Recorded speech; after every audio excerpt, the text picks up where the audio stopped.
नमस्कार, FM news देख रहे हैं आप। मैं हूं आपके साथ विशाल कालरा। बात करेंगे प्रधानमंत्री मोदी के मणिपुर दौरे की। प्रधानमंत्री मोदी मणिपुर के चूड़ाचांदपुर और इम्फाल की धरती से हजारों करोड़ की विकास परियोजनाओं का शिलान्यास और उद्घाटन किया। लेकिन प्रधानमंत्री मोदी मणिपुर पहुंचे हैं मणिपुर में हुई हिंसा के 2 साल बाद। स्थानीय लोगों से मुलाकात की, उनकी समस्याओं को जानने की कोशिश की। दूसरी तरफ कभी सुलगने वाले मणिपुर में जब प्रधानमंत्री पहुंचे तो विपक्ष पीएम मोदी पर पूरी तरह से हमलावर दिखाई दिया। मुख्य विपक्षी दल कांग्रेस के अध्यक्ष मल्लिकार्जुन खड़गे ने प्रधानमंत्री के दौरे को नाटक बताया और हिंसा में पीड़ित नागरिकों के प्रति क्रूर अपमान बताते हुए कहा कि पीएम को 2 साल पहले मणिपुर जाना चाहिए था जब हिंसा चरम पर थी। प्रियंका गांधी वाड्रा ने पीएम के दौरे को अपमानजनक बताया। बिहार के पप्पू यादव ने यहां तक कह दिया कि मणिपुर में पूरी नस्ल खत्म करने के बाद पीएम मोदी को मणिपुर की याद आई है। लेकिन इस सब के बीच सवाल यह है कि क्या पीएम मोदी के पूर्वोत्तर दाव से विपक्ष बेचैन है या फिर वाकई प्रधानमंत्री को मणिपुर पहले जाना चाहिए था जब मणिपुर जल रहा था, जैसा कि विपक्ष का आरोप है। यहां संस्कृति की जड़ें मजबूत है, गहरी है। मणिपुर मां भारती के मुकुट पर सजा मुकुट रत्न है। इसलिए हमें मणिपुर की विकासवादी छवि को निरंतर मजबूत करना है। मणिपुर में किसी भी तरह की हिंसा दुर्भाग्यपूर्ण है। ये हिंसा हमारे पूर्वजों और हमारी भावी पीढ़ी के साथ भी बहुत बड़ा अन्याय है। इसलिए हमें मणिपुर को लगातार। चर्चा के लिए भारतीय जनता पार्टी से अश्विनी शाही हमारे साथ जुड़ गए हैं। कांग्रेस पार्टी से रवि सिंह अब से थोड़ी देर में हमारे साथ जुड़ेंगे। अश्विनी जी, क्यों 2.25 साल से ज्यादा का वक्त हो गया प्रधानमंत्री को मणिपुर जाने में? इतनी देर, जिस गृह मंत्री के लिए हम कहते हैं कि वो सबसे मुश्किल फैसले लेने में बिल्कुल देर नहीं लगाते, पहले से स्ट्रैटेजी बना लेते हैं। एक तो मणिपुर की हिंसा को लेकर हमारे पास पहले कोई जानकारी नहीं थी कि इतना बवाल होने वाला है। जब बवाल हो भी गया उसके बाद 2.25 साल लग गए प्रधानमंत्री को वहां पहुंचने में। विशाल जी, देखिए, अगर इंडिया अलायंस के लोग ये सब बातें कहें और हवा अफवाह उड़ाएं तो ज्यादा बेहतर है, लेकिन कम से कम आप लोगों को तो सारी हकीकत पता है। 22 दिन तक देश के गृह राज्य मंत्री और गृह मंत्री मिलाकर वहां पर कैंप करते हैं। वहां पर जो है कई मंत्री जाते हैं, तो कोई जरूरी नहीं है कि हर जगह अपेक्षा करें कि माननीय प्रधानमंत्री जी उसी समय पहुंच जाए। माननीय प्रधानमंत्री जी गए और आज 8,500 करोड़ का वहां पर तोहफा दिया वहां के विकास के लिए। रिलीफ कैंप में गए, वहां चूड़ाचांदपुर में रिलीफ कैंप जो कुकी बाहुल्य क्षेत्र है, वहां पर जो है लोगों पीड़ितों से मिले। अब उन्होंने अपने जो है इस देश के प्रधानमंत्री माननीय मोदी जी आज वहां नहीं गए तो कोई वो नहीं। विरोध किसने किया?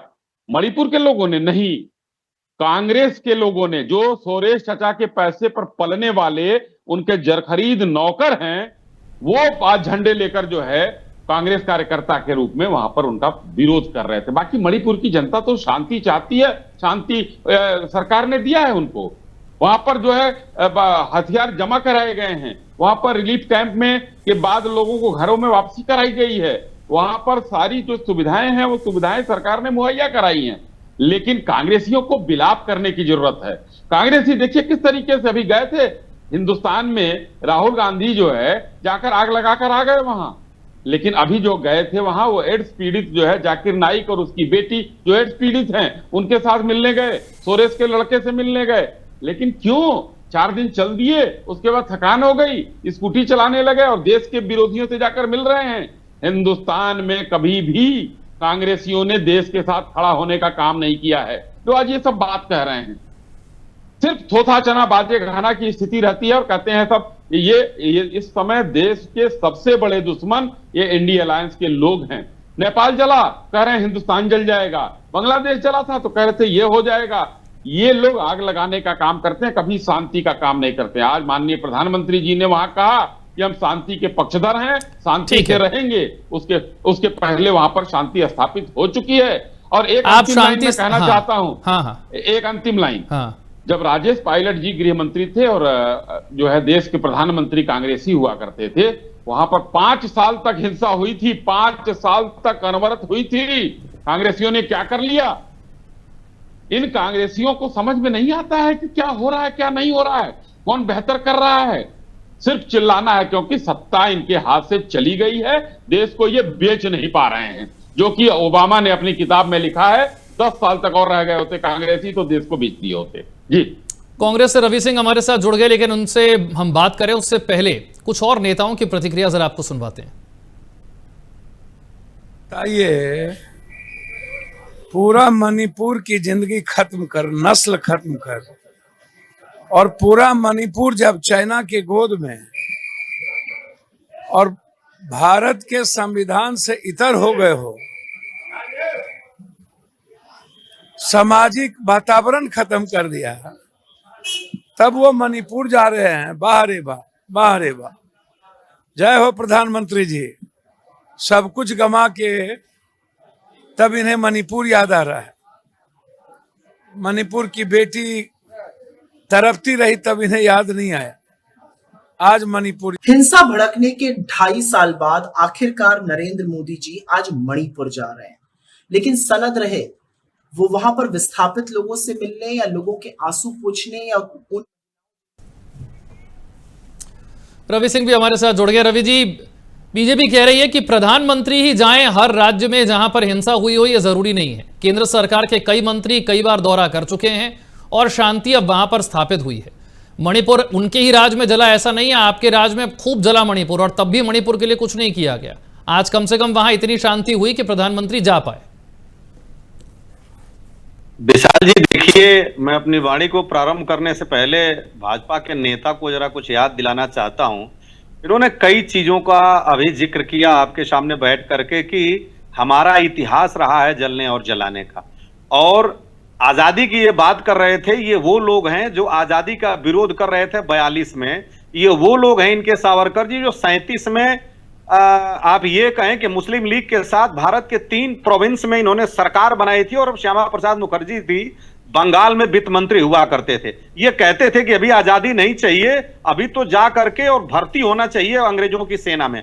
और जब कांग्रेस ने लड़ाई लड़ करके 1915 के बाद जब गांधी जी आए थे, उसके बाद हमारे परिवार का ऐसा कोई परिवार नहीं है जिसके सारे सदस्य जेल में रहे हों, जिसने अपना आनंद भवन दान किया। और आपको पता है, चंद्रशेखर आजाद जी को जब गोली लगी थी तो सबसे पहले कमला नेहरू वहां गई थी। उनकी माता जी, प्रधानमंत्री नेहरू जी की माता जी, पत्नी, वो तमाम लोग अपना जीवन का कमाई देकर के इस देश को आजाद कराए। और ये लोग जो 80 के बाद, ये आप ये कहें कि जो इनके पुरोधा हैं, जो झंडा भी नहीं लगाते थे, वो आज हमें देशभक्ति की बात बता रहे हैं। दूसरी सबसे बड़ी बात देखिए कि जब किसी देश के किसी भी हिस्से में कोई अराजकता फैलती है या हिंसा फैलती है, तो प्रधानमंत्री उस देश का सर्वे सर्वा होता है। उसकी नैतिक जिम्मेदारी होती है, मौलिक जिम्मेदारी होती है कि वहां किसी भी कीमत पे जा करके और शांति कराए।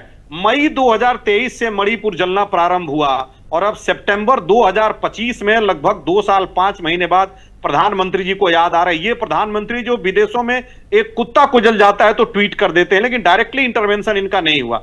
ये तो इनकी फितरत रही है। प्रधानमंत्री जी जब पुलवामा हो रहा था तब भी ये वहां पे सवारी कर रहे थे शेरों की। तो ये इनको अब मणिपुर याद इसलिए आया है कि अब जा करके वेस्ट बंगाल में चुनाव होना है और बिहार में चुनाव होना है। किस मुंह से ये बिहार में जाते वोट मांगने के लिए, और किस मुंह से जाएंगे ये वेस्ट बंगाल में जो मणिपुर रहेंगे। आज तो ये रुपयों की सौगात कर रहे हैं, लेकिन मैतेई जात में जो समुदाय है, जो कि वैली में रहती है और जो हिल में रहता है कुकी, उसके बीच में ये इतने जलने जलाने में, मरने मारने में अगर वास्तव में इतने हितैषी होते हुजूर, तो इतना देर न करते। कहता है कि मेहरबान जाते जाते बहुत देर कर दी। अब आप तब गए हैं, क्या हुआ, समा बुझ गई। तो कहा जाता है कि महफिल का क्या मजा जब समा बुझ गई। तो अब आप तब जा रहे हैं 2 साल 5 महीने बाद, जब मणिपुर लगभग अपने आप जो है जलते जलते धीरे धीरे शांत हुआ। हर सरकारें कुछ ना कुछ करती हैं, जरूर इन सरकारों के मंत्री गए, हमारे नेता भी गए थे, लेकिन प्रधानमंत्री जी को यह नहीं लगा कि हम जाएं। और कह रहे थे कि विदेशों में जाते हैं।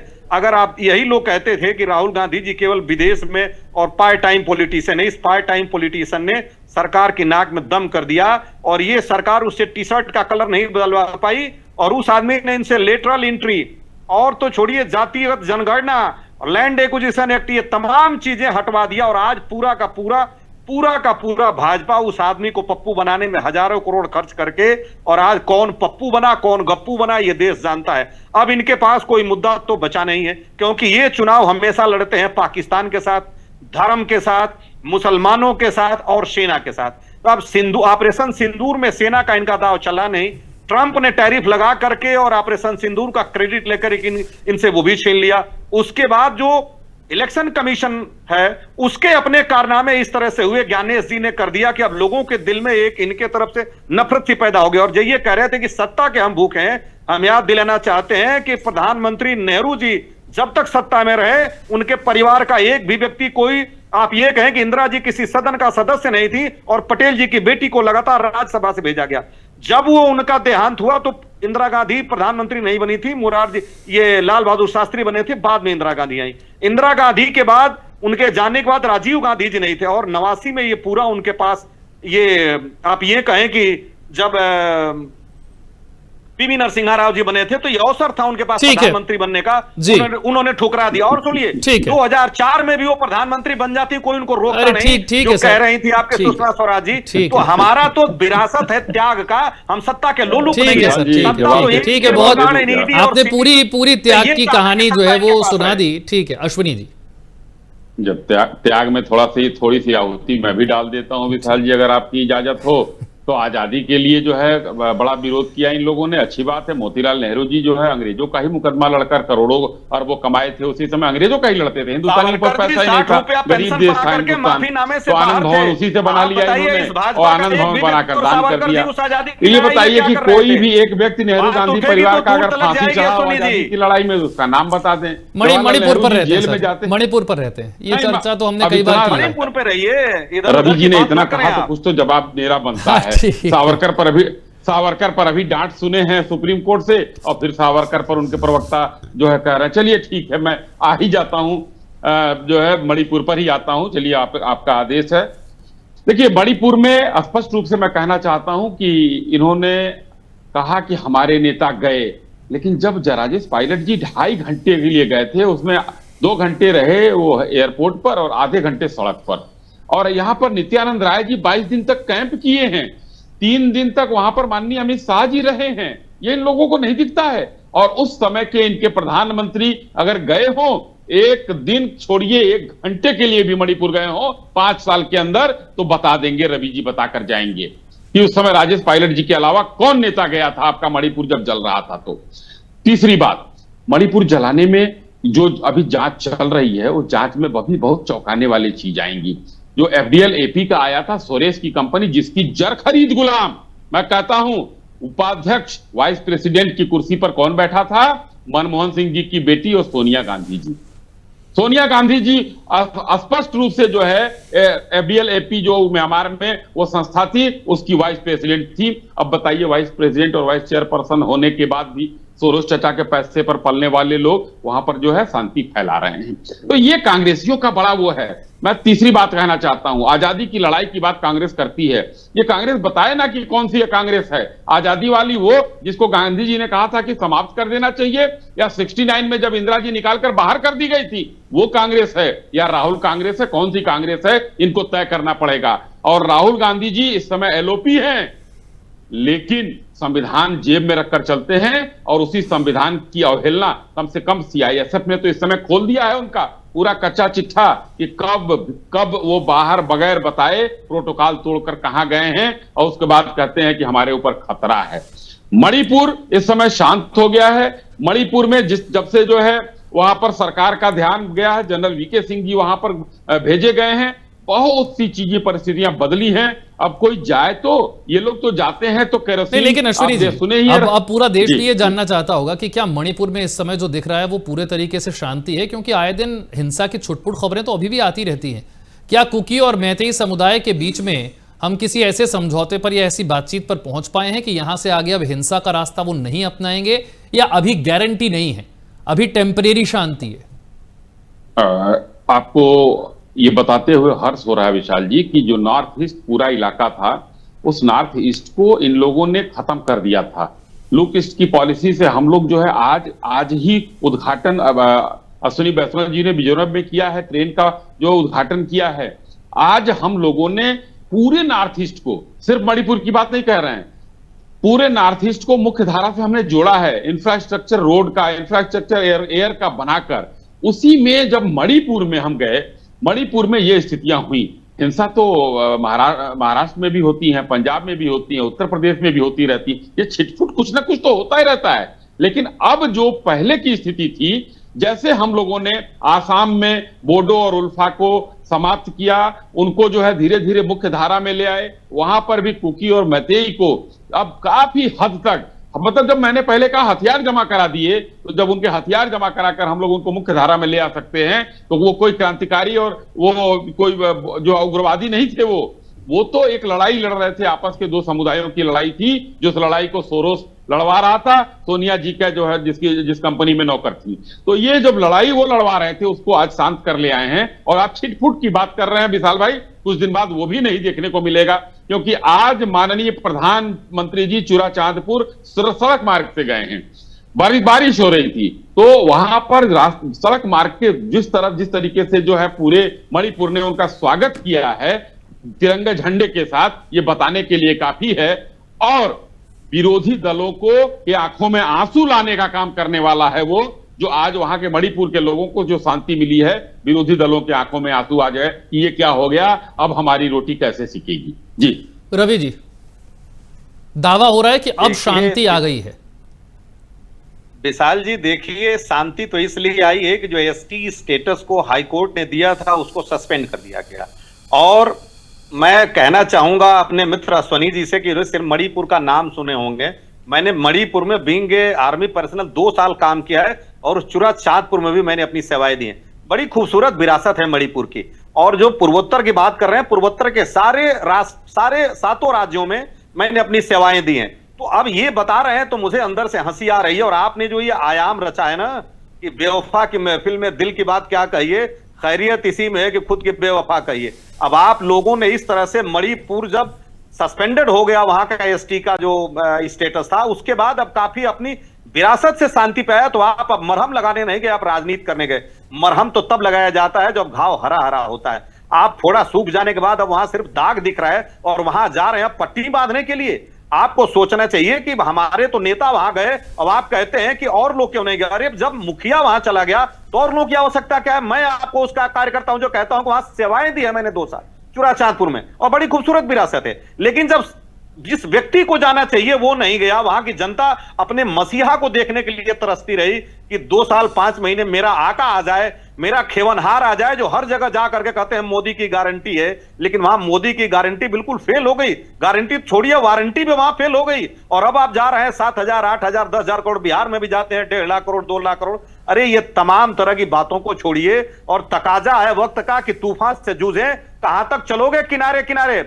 बहुत किनारे किनारे चल के आपने राजनीति कर ली जनाब। अब ये किनारे किनारे चलने से राजनीति नहीं होगी। और ये लोग जो सोचते थे कि इनका विरोध नहीं होगा, अब तमाम ऐसे मुद्दे हैं जो जनता जनार्दन के बीच में जा रहे हैं और लोगों को लग रहा है कि ये वो सरकार नहीं है जो जनादेश पे है, ये वो सरकार है जो जनादेश जबरदस्ती मैनेज करके लाती है। और उसी तरीके से ये कब मणिपुर का सरकार कैसे बना था, गोवा की सरकार कैसे बनी, मध्य प्रदेश की सरकार कैसे बनी, महाराष्ट्र की सरकार कैसे बनी, ये तमाम ये वो बीजेपी नहीं है। बताएं कौन सा कांग्रेस है? मैं पूछना चाहता हूं कि क्या ये वो जनसंघ वाली कांग्रेस है या ये हिंदू महासभा वाली कांग्रेस है जिसका 33 में सावरकर जी ने किया था? ये तो बता दें। या ये वाजपेयी जी वाली कांग्रेस है? वाजपेयी जी वाली कांग्रेस है जो 1 वोट पे गिर गई थी और अपने आकाओं को याद करती है। और आज इन्होंने बटवृक्ष की तरह जितने लोग इनके सामने खड़ा हुए, जो भी छपास और विकास में आया, सबको इन्होंने नेपथ्य में डाल दिया। और जितने भी लोग एक अकंटक राज में ये सोचते हैं मोदी जी कि एको अहम द्वितीयो नास्ति न भूतो न भविष्यति, ये लोग अब जनता को गुमराह कर रहे हैं कि 2047 में विकसित राष्ट्र बनाएंगे। मोदी जी 97 साल के होंगे। 2011 का आंकड़ा कहता है कि केवल 3.5 लोग जिंदा रहते हैं 85 साल के बाद। भगवान लंबी आयु ने मोदी जी को। कल वो न पूछने वाले लोग रहेंगे न देखने वाले लोग रहेंगे। और ये कहते हैं 70 साल, इनकी गणित जरा कमजोर है। ये जोड़ करके देखें कि कांग्रेस ने कितना शासन किया, और 11 से 17 साल और उसके बाद वीपी सिंह की सरकार, मोरारजी देसाई की सरकार देख लीजिए। केवल झूठ के पुलिंदा से सरकार बनाना चाहते हैं और इनको केवल हम ही खटक रहे हैं, विपक्ष खटक रहा है। लेकिन ये सामयिक मौजू पे, सामयिक मुद्दों पे बात नहीं करना चाहते, केवल इधर उधर की बात करके और समय को भटकाना चाहते हैं। और आप लोगों की कृपा पात्र से ये चल रहे हैं, क्योंकि मीडिया का ऐसा मैनेजमेंट है कि ये जो चाहते हैं वही दिखाते हैं, वही करते हैं। लेकिन अब अरे सर, हम तो आपके लिए भी मैनेज्ड हैं। आप कुछ ऐसा कीजिए तो सही, आप कुछ ऐसा कीजिए तो सही। आपकी वोट यात्रा जो आपने करी वो तो मीडिया ने पूरी कवर करी। आपकी भारत जोड़ो यात्रा को मीडिया, आपकी भारत जोड़ो यात्रा को मीडिया हर रोज कवरेज देता है। आपके एसआईआर के मुद्दे को रोज मीडिया कवरेज देता है, रोज बहस करता है मीडिया। अब उसके बावजूद अगर जनता से सपोर्ट ना मिले तो मीडिया पर तो कम से कम दोष मत दीजिए। नहीं, केवल 10 सेकंड में आपसे एक चीज पूछना चाहता हूं। जब राहुल गांधी बीसी कर रहे थे तो सारा हिंदी मीडिया, जब वो अंग्रेजी में कर रहे तो हिंदी मीडिया दिखा रहा था, और जब वो हिंदी में बोल रहे थे तो अंग्रेजी मीडिया दिखा रहा था। आप बता दें, आप तो बहुत विद्वान व्यक्ति हैं, क्या किसी हिंदी के समय हिंदी ने दिखाया? सब ये चाहते थे कि हिंदी के समय हिंदी का दर्शक न देखे, अंग्रेजी के समय अंग्रेजी का दर्शक न देखे। राहुल गांधी के द्वारा मीडिया में, सुनिए, नहीं रवि जी, राहुल गांधी के द्वारा बोले गए स्टेटमेंट पर तो हर शाम टीवी चैनलों पर बहस होती है। कोई राहुल गांधी के द्वारा उठाया गया मुद्दा आप मुझे बता दीजिए जिस पर हर शाम टीवी चैनलों पर बहस ना होती हो। सर लाइव की मैं बात कर रहा था। अरे सर, अब आप कहीं लाइव नहीं चला था, भाषण नहीं चला था। मैं कह रहा हूं रोज शाम को कोई बात नहीं, राहुल गांधी के बताए हुए मुद्दों पर बहस हो रही है कि नहीं हो रही है? एसआईआर आपने उठाया, वोट चोरी आपने उठाया, मणिपुर का मुद्दा विपक्ष उठा रहा था, अभी हम मणिपुर पर चर्चा कर रहे हैं। अश्विनी, थोड़ा सा मुझे लगता है कि मीडिया को लेकर रोना धोना बंद कर देना चाहिए। थोड़ा सा खुलकर मैदान में आना चाहिए, जनता के वोट पर भरोसा रखना चाहिए। मीडिया तो सबको दिखा रहा है। सर बिल्कुल नहीं दिखा रहे हैं। कहां दिखा रहे हैं जरा बता दीजिए। अभी गए थे वो एड्स पीड़ित जो है उससे मिलने, उससे दिखाया आपने? नहीं दिखाया आपने। कहां आपने दिखाते हैं? ये लोगों को कष्ट इस बात का है, वो एड्स पीड़ित जो है वो और सोरोस का बेटा उससे मिलने गए थे। अभी पता नहीं एक द्वीप था, कहां कौन चाइना का कोई आया था। ये सोशल मीडिया दिखा रही है, आप लोग नहीं दिखा रहे। यही तो उन लोगों को दुख है, तो वहां भी दिखाना चाहिए। चलिए मैं थोड़ा सा जवाब दे दूं रवि जी को। रवि जी, आपकी सेवाओं के समय जब आप वहां पर आप थे, उस सेवाओं को हमारा सलाम है। लेकिन जब से कांग्रेस की माला आपने पहन ली है, तब से वहां के जो आप देख कर आए हैं, जो सर्व करके आए हैं, सब वहीं छोड़ आए हैं आप। और कांग्रेस के राहुल गांधी जिस तरीके से जो बयानबाजी करते हैं वही कर रहे हैं। क्योंकि अभी आपने जनादेश चोरी और वोट चोरी की बात शुरू कर दी। वो पता चल गया कि म्यांमार में बना था, संजय जी ने यहां पर माफी भी मांग लिया था, लेकिन फिर भी राहुल गांधी बेशर्मों की तरह जो है उसको लिए घूम रहे हैं, वोट चोर। तो ये तरीका ठीक नहीं है, उचित नहीं है। दूसरा जो है, आपने कहा कि गोवा और मध्य प्रदेश की सरकार, अरे भाई दिग्विजय सिंह से पूछिए ना कि गोवा की सरकार कैसे नहीं बन पाई आपकी। वो जा ही नहीं पाए, सुबह से शाम तक हमने सरकार बना लिया। मध्य प्रदेश में आपके साथ थे सिंधिया जी, वो छोड़कर चले गए, आप उनको रोकने की हैसियत में नहीं थे, तो बताइए कैसे हो जाएगा? ये सब चीजें थोड़ा सा जो है। और अटल जी की सरकार एक वोट से गिर गई, सच्चाई है। मुझे याद है आज का भी वो दिन जो गिरधर गोमांगो जी ने जो है वोट की चोरी कर ली थी, मुख्यमंत्री रहते हुए वोट दे दिया था, यहां सरकार गिर गई थी। तो ये कांग्रेस की वोट चोरी थी जो आज दिखाई नहीं दे रही है जनता को। गिरधर गोमांगो जी को बहुत कम लोग याद करते हैं, और मुझे याद है वो एक वोट। आप लोग कहते हैं अटल जी बड़े अच्छे थे क्योंकि एक वोट से उनकी सरकार गिरी। अरे भाई, उस समय आप लोगों ने ही चोरी किया था। मुख्यमंत्री वोट नहीं दे सकता था, इस्तीफा दे दिया होता। उसके लिए रवि जी जो उस समय जो रवि जी थे वहां के लोकसभा के स्पीकर, उनसे बहस भी हुई थी चंद्रबाबू नायडू की, उन्हीं की पार्टी के थे, कि क्यों ऐसा हुआ था। तो चलिए वो इतिहास की बात है। मणिपुर पर भी कुछ बोल लीजिए। चूराचांदपुर में रहने, सेवा करने और आज राजनीति करने में बहुत फर्क है। आपसे मैंने पूछा कि आपके प्रधानमंत्री जब उस समय जब थे राजीव जी, कितने दिन गए थे जरा, जब 5 साल तक जला था तो कितने घंटे के लिए गए थे? आपके पास जवाब नहीं है। आपके जो एलओपी थे, आग लगाकर चले गए, किस तरीके से अभी गए थे, आप लोग चीख रहे थे। लेकिन मैं तो गर्व से कहता हूं कि 22 दिन तक नित्यानंद राय साहब वहां पर कैंप करके रहे थे और 3 दिन माननीय गृह मंत्री जी रहे थे। आपको प्रधानमंत्री चाहिए। ये जो है आप लोगों का एक नरेशन जो है वो बहुत ही वो है। और हिंदुस्तान के प्रधानमंत्री पूरे देश के प्रधानमंत्री हैं। वो जब भी बात करते हैं 140 करोड़ लोगों की बात करते हैं, और 150 करोड़ और 200 करोड़। ठीक है, ये आखिरी लाइन इनके लिए मैं एक बार और बोल दूं विशाल भाई, कि जब ये वहां पर सर्व कर रहे थे उस समय से अब उस भौगोलिक स्थिति, वहां की पहुंच और वहां के जो है इंफ्रास्ट्रक्चर और आज के इंफ्रास्ट्रक्चर में अगर इनको 1% का भी अंतर नजर आया हो तो ये जरूर बोलेंगे, क्योंकि ये सेना है। को सर्व कर चुके हैं। हम उम्मीद करते हैं कि मणिपुर में यहां से आगे जो शांति है वो टेम्परेरी शांति नहीं, वो परमानेंट शांति रहेगी और अमन चैन विकास के रास्ते पर मणिपुर आगे चलेगा। समय इतने की इजाजत देता है, मुझे आप दोनों को यहां पर रोकना पड़ेगा, माफी चाहता हूं मैं, छोटा सा ब्रेक।